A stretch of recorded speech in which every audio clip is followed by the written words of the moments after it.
হুটহাট করে তালাক দিয়ে না ভাই। তালাক যদি শরীয়ত দৃষ্টিকোণ থেকে হয়ে যায়, তো কোর্ট, আইন, আদালত, সালিশ, বিচার এটা করে কখনো সংসার টিকানো যাবে?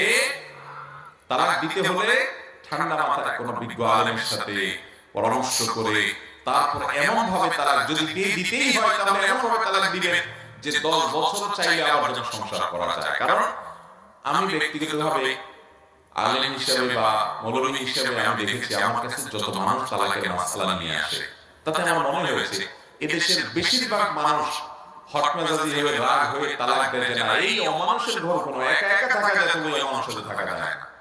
এরকম বহু লোক আছে। আমার অফিসে কয়েকদিন পর পরই আসে, গত সপ্তাহে আসছে, এমন কোনো দিন পাওয়া যায় না যে আসে না, হাতে পায়ে ধরে আসে, ভাই আমাদের মাসআলাটা শুনে। আমার অভিজ্ঞতা হলো, এই যে অমানুষ বলে যে অমানুষের সাথে ঘর করা সম্ভব না, আমার কাছে অফিসে এমন বহু দম্পতি আছে